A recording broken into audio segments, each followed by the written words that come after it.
guys, y'all share it, see fit. We've got about 15 minutes of service time left. So if you guys got folks who want to share, go right ahead. Let this organization go first, please.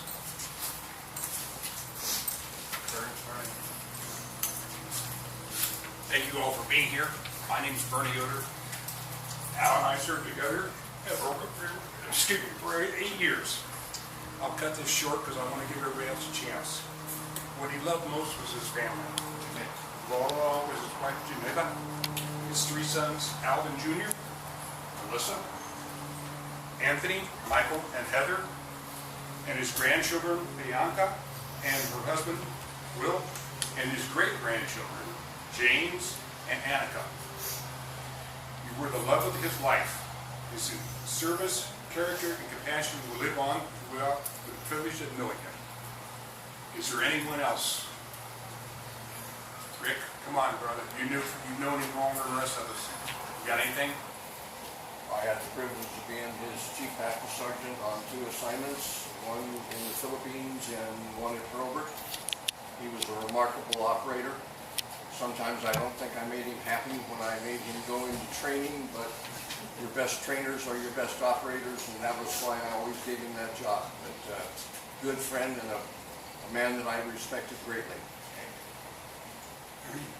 Yes, sir. John Thompson. I came into combat control, and for the guys that don't know, you get a guy like Al Barksdale, was a Vietnam legend. So when you come in and you got a guy like that training you, and he was really good. Back then, most people were tormentors. Al actually was a mentor. And one of my proudest times is he invited me out fishing. And we went out fishing, Major Robbins and him, and we caught 54 trout. But the thing I remember the most, I messed up and I hooked the ground. And I was like, now Al had to come over, you know, as strong as he was, and he reeled it up, and it was a thing of oysters. And I'm like, new guy, I don't know what I'm doing. He's like, oh, perfect. And he pulled out his knife, and we shucked the oysters. Probably couldn't do that nowadays, and we just ate them right out of the shell. But Chief assigned Al, we did secret stuff. But Al got assigned to, like, we'll just say, like, the super secret stuff. And he would come over in civilian clothes, and we would get excited because the young guys would be like, man, I hope I get picked with whatever he's talking to Chief about. And you would go out and you know, some country was getting gunships or something, and you'd work with the Special Air Service or something. One time, me and Al went out to Texas, and we were working a classified aircraft I don't think we can even talk about now, but this little bitty outlying field only had day trainers. And we're out there at night with a huge jet, and it's making a lot of noise. Well, when we went to leave, the posse had come from that town. And we're laying face down on a gravel road, and I'm like, oh my Lord, you know. But I looked over, and I'm like, I got Al Barksdale with me, so I'm going to be okay. Thank you. Ron, anybody? Yes, sir. My name's Chuck Tanner. I'm next door neighbor with the Barksdale family. It's kind of nice to hear a little bit about what Mr. Barksdale did because he was a humble man. And I spent years in the military and tried to talk to him about his service. And he was very polite to say that it was his job. And he did what he was supposed to do. And he never really got much further than that. So I'm kind of interested to hear a little bit about what he did.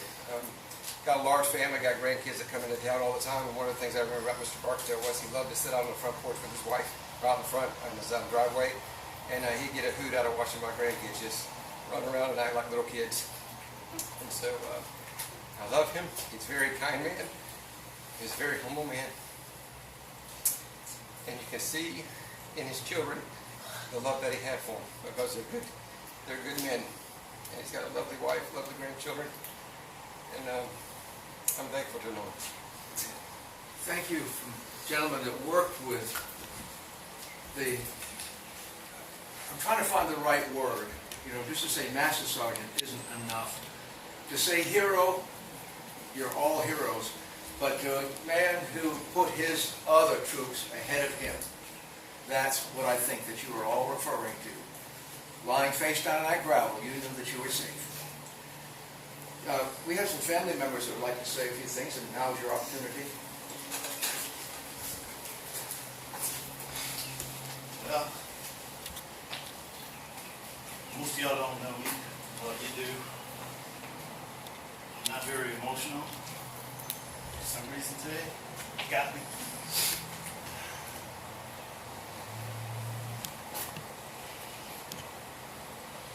The thing I remember most about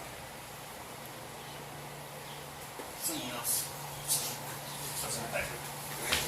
Sorry.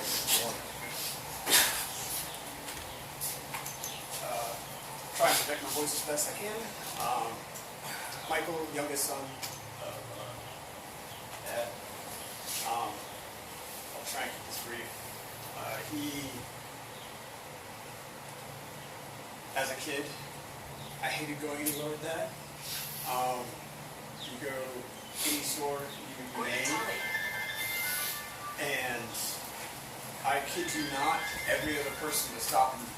You have a great conversation. They knew me from somewhere, they said, "Can you help me with something," or whatever. It was always, a fantastic conversation. And then, they would leave, and then there'd be like the next person. And I'm just like a kid. I was like, I just want to get back to work. But thinking back on that now and hearing these stories and everything like that, just is a reflection of man who was, and I'd like to say still is, because amongst my brothers and family, I had a support system at work. They always say, I wish I could make a dad, I wish I could make a dad. I'm sorry for your loss. When I go back and think of the person that I am now, all I can say is you met him. You met me. You raised me, brothers, mom, and it's great.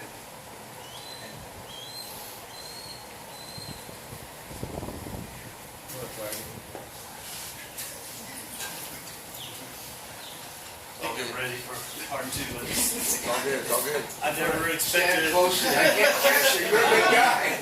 I want to give you some strength, brother. Yeah, I just didn't expect it to hit me all at once.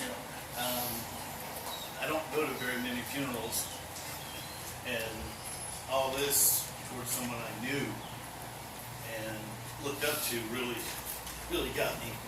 Especially, I remember these guys, but I don't remember these guys because we were in that day. Kids get out of here when they're over. It's grown folk talk, and we weren't allowed to be in it. Right. But the biggest thing I remember about him was we were working on a lawnmower or something, and I was young. He was tightening the bolt, and it broke. He broke the bolt. And you're little, I'm like, this guy's Superman. He broke the bolt. And that stuck with me throughout my life, and he's always been my hero. And I guess today proves that he was actually mortal. And I don't mean it in a bad way, but everything I did in life, I tried to please him. I never told him that, but that's how I tried to live my life. And I know he's in a better place now, and I'm sorry for my emotional outburst earlier. So. Okay, thank you. Good job. Is there anyone else that'd like to say a few words? Do we have any time left? Yeah, we I got, just at the moment, we got some right here. I met Al 2 years ago, and it's something to remember, people. He was on the tip of the spear. That's why we could sleep at ease at night. That's Men like Al. He was the tip of the spear. He was right there wherever the action was, wherever need was. You guys, you're good? We got a few minutes. If you want, I'll share with you a little bit about the cemetery site. So my name's Kyle, and I'm your representative from the cemetery. And God bless you guys. Master Sergeant Barksdale, right? So I'm going to make a presentation and give him out for the VA as well. And I know you're very grateful for our Air Force friends, but also on behalf of the President of the United States, we want to provide you with a Presidential Memorial Certificate for Master Sergeant Barksdale's service. God bless you guys. As y'all know, a lot of great patriots, a lot of difficult duty back during the area in which you served, so it's a privilege to get to serve you guys. If y'all been out here very much, so I'm going to tell you the site, and I'm going to quickly just kind of tell you where it is, and then I'll turn it back over to my friend, Brother Al. So we're on the historic side of Brankins National Cemetery. We got an escort up here at this light, and we took a right. You may have noticed you start seeing headstones on your left coming in. And this is the one way that you come into the historic site. It's actually one of the oldest national cemeteries in the country. It's not the biggest, but it's one of the oldest ones. The first burial was 1838. It was actually a Spanish-American war vet. If you were to continue on this road, you go about 40 acres around the curve. Up on the hill is where it began. And so a lot of history. It became actually a national cemetery in the early years of Vietnam. But in recent decades, we've expanded across the street. You'll see on the way out, right behind this golf course, is a big Branca sign. That's what we call the annex side. And our office is down there, but you go all the way to the back of our property, and back in the left-hand corner, there's a big pavilion back there, bigger than this, where we do our casket services. Right behind that pavilion is a drive and a little cul-de-sac parking lot. There's a long, narrow burial section that runs along the tree line. It actually overlooks all NS Pensacola. You can see the tower, you can see the lighthouse. That's section 62. So when we're done here in just a few moments, when we lead you guys out, our crew's going to take Mr. Barksdale's remains, going to take him to section 62, site 79. And he'll be buried right there in just a little bit. And once again, so sorry for your loss. God bless you guys. I'm going to give you guys this as well.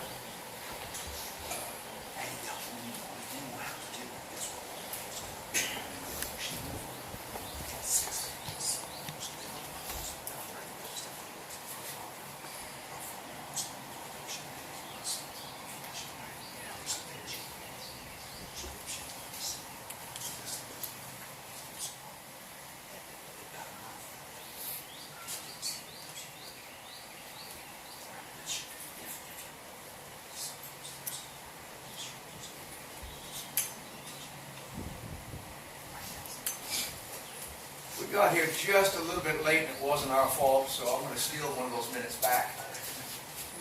You guys back there, I admire every one of you because I worked at Robert and I just had a regular job. We all called ourselves the quiet professionals, but you guys are the embodiment of that term because you didn't tell people where you were going. None of us knew when you were gone when you would come back. But thank the good Lord for the guys that are standing here and their brothers, now we have sisters in the organization, I believe, that you came back. You are indeed the quiet professionals that we all should remember. We just completed Memorial Day.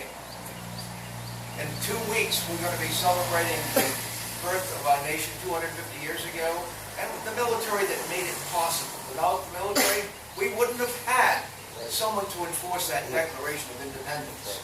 And for all of that, I am so emotionally grateful. I'm retired. My wife's retired. We're both disabled veterans, but my disability is nothing compared to what these gentlemen perhaps have or know of others who do. So God bless you, God bless America, and God bless every one of us. Travel home safely wherever you came from today, knowing that this facility is open every day of the year. If you're in the area, please come by and visit with the graves of all of the men and women who are buried here. From, like the gentleman said, all the way back to 1838. And we have a lot of unknowns from the Civil War that are buried up here on the hill. And everything since it, 4 Medal of Honor recipients are here. One from the Army, one from the Air Force, one from the Navy, and one from the United States Marines. Most recently is Bud Day, who was the Air Force representative. He was buried here as a colonel, but shortly thereafter, he's resting with a star on his shoulder. He was given a posthumous brigadier general. Go in peace. Thanks be to God. Just one last thing, guys. Thank you, Brother Al. And by the way, just a little extra. We got a air crew member that was KIA. We're buried at 1:30, and the warrant officer we're buried. So anyway, a lot of history, a lot of great Americans. It's a privilege to serve you guys. If you came with an escort, so this is what the Navy does. They help us get groups in, right? I know some of you guys are already here. Probably a lot of you guys in escort have an ID. In just a moment, I will have to lead us out if you came in escort, just because it kind of hangs out for us, and you know. So I'll ask you guys. You have a couple minutes to visit, but once I get the earning situation, I'll ask you, hey, if you come in escort, if you ease back to your vehicle, and once we start rolling, if you came in escort, just follow the vehicle in front of you. They'll help us get out on the bridge. All right. The Navy's great about trusted travelers, so if you ever come back in a vehicle with someone with a retired ID, they'll let the whole vehicle through. You don't have to worry about getting a pass. But in the event You do need to get a pass to get on base at Cummings Cemetery. That pass office is up at the main gate where you guys come through. And just tell them you need to come to the cemetery and they'll take care of you. So, well, you got a few moments to visit, but in just a moment, once I get things settled, I'll kind of remind you guys I came in escort and I'll help lead the staff, all right? Who was the lady that had the last car that has my placard?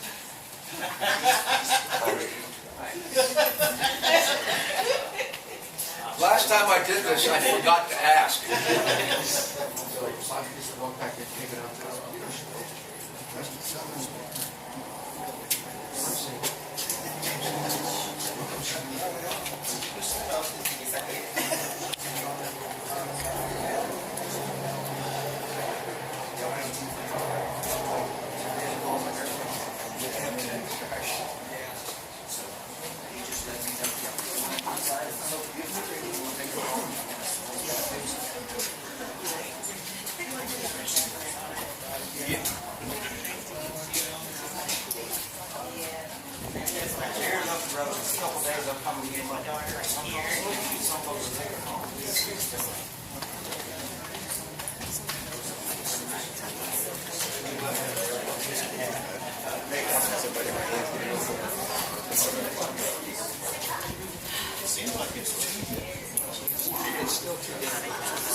Appreciate it. I'm going to ease the around, guys. Guys will take care of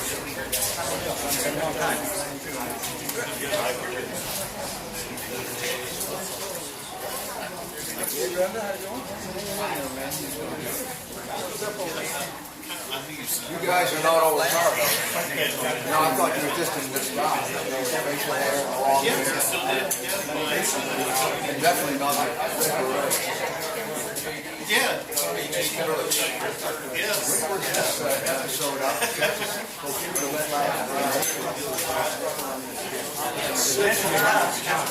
That was amazing. Even when he retired, every time I had some. Well, the one that he was referring to was Just go like, please, can I help you there?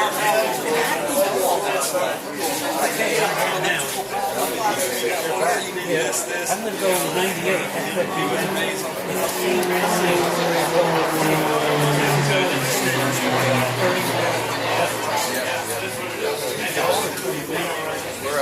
We're heading down the road. I'll spend the night. Oh, okay.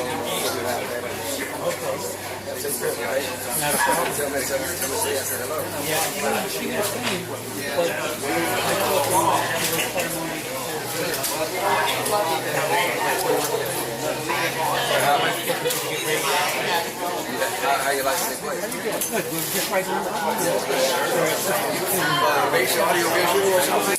No, I'm with the family. I work at Herbie, but I'm with the family. Pause this really quick for people to hear me. Well, I think you probably got some pretty good video on this one. I did. It was good. You know.